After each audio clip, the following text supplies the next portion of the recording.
You. Very important here. If you have a child in the school district of Philadelphia, be aware today is the deadline to sign up for the virtual classes. You got to make a decision today by 5 o'clock. You want the kids at home or going to send them to a brick and mortar school? Many are questioning how they can make that informed decision if the school district has not definitely said if they will be mandating vaccines for the teachers. So Dr. Haidt had this to say earlier this week. We haven't made a formal request, but we have started the conversation about mandating vaccines. So there you go, just like I said. In a letter to members, Teachers Union President Jerry Jordan says there have been no discussions about a possible mandate. Well, now there are, though. However, it is something they support if it is negotiated and includes religious and medical exemptions. Okay, so here is Jerry Jordan's quote. This union has never and will never stand in the way of the health and safety of educators and students alike. And a rep from the Philadelphia School District just sent us this about 3 minutes ago.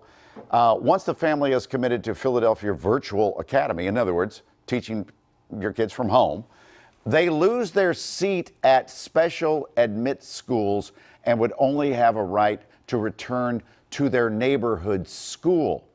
Well, Dale Mezzacappa is here and has worked the education beat for years and years, most recently for Chalk Beat, right? Chalk Beat, Philadelphia. And she's been pushing for answers with the school district for weeks now. Good to have you here. Thanks for having me.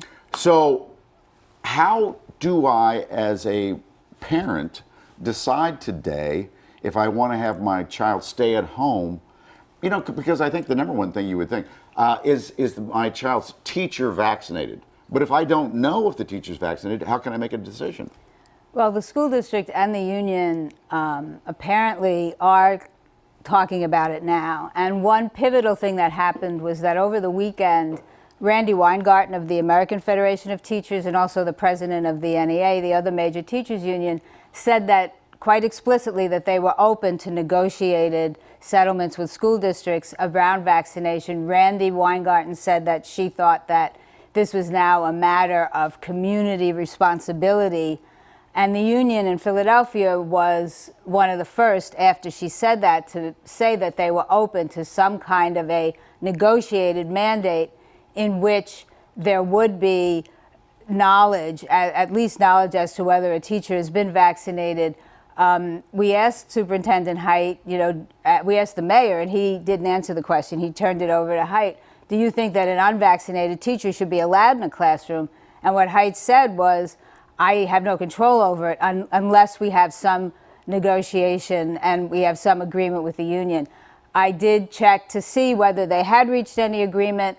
They had not, as of when I spoke to them yesterday, but I think that they probably will come to some agreement in which people can feel more confident when their child is in the classroom that at least their teacher is vaccinated. Which is all well and good. I agree with you. I think they're going to come to some agreement.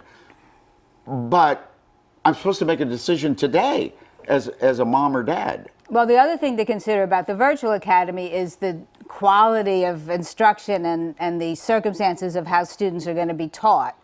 And what we know about that is that it's going to be what is known as asynchronous, which means that it's not going to be like last year when there was hybrid learning. Right. The students could actually just tune into their teacher teaching in real time. Well, that's not what this virtual academy is about. The virtual academy will have teachers available that will occasionally meet with students, but the lessons will be totally self-directed at home. And the family... Really? Yep. And the family will have to have a designated helper to work with the children. The virtual academy that the district has set up was mostly for high school students.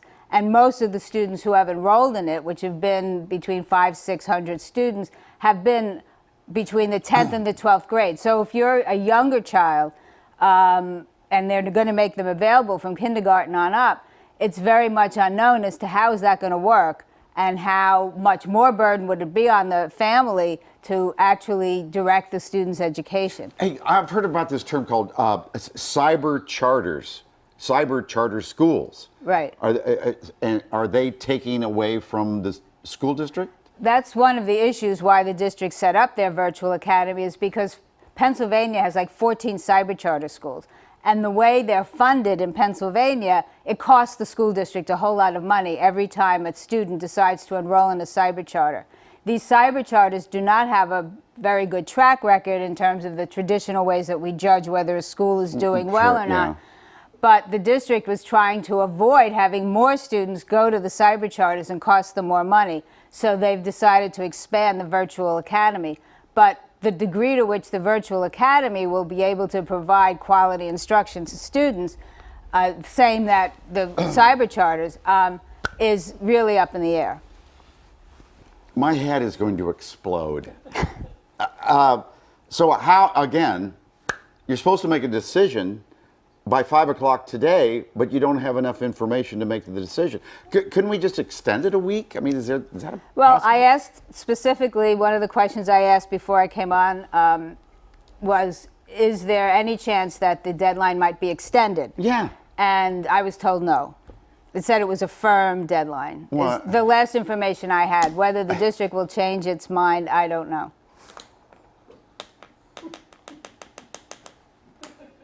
Good to see you, Dale. Well, thanks for having me on. I hope that was helpful. Oh, yeah. Okay. Thanks, Tom. Just stay in touch with us, okay? Let's see Sure. if this changes later today.